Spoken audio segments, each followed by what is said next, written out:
My name is Sandy Graham. I'm a Prescott Valley resident. We moved here in 2022, and the first thing I noticed was a brochure with a red tram on Glassford Hill. You don't have to be a native Arizonian to appreciate open space and preserve open space on historical lands. I attended most of the Glassford Dells Steering Committee meetings. I listened carefully to the discussions, to all the questions provided by the town. After several months, the committee agreed that they would like to have feedback from the public before discussions continued.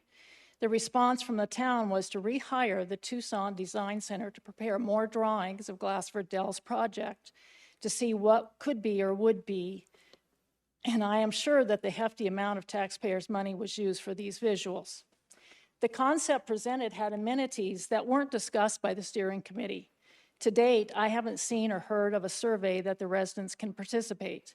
I am sure that there are many who haven't a clue what the town plans for the Glassford Dells project. A survey for everyone would give residents an opportunity to gather information and give the town their input. A comment made by one of the steering committee members has stuck with me. A true mountain biker would earn their way to the top. They don't need a lift. Prescott Valley, as well as the city of Prescott and Yavapai County, entered into an Inter-Governmental Agreement, Glassford Hill Open Space, also known as the IGA. Prescott Valley entered into this agreement to purchase trust land on Glassford Hill for conservation purposes. In Section 2 of the IGA, it states that the purpose of this land, quote, to fund, design, construct, and operate thereon various passive recreation facilities, including but not limited to public trails, unquote.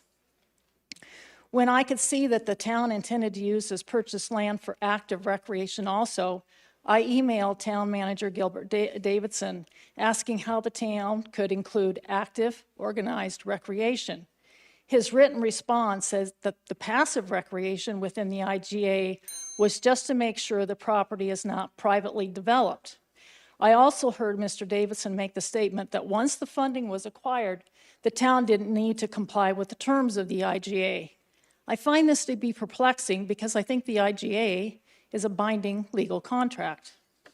I've heard the mayor state that the purchase of the trust land on Glassford Hill was done to keep it from developers. The town is the developer. I don't support the town cutting into and Thank you, ma'am. Thank you, ma'am. Thank you very much. Let's hear one sentence, ma'am.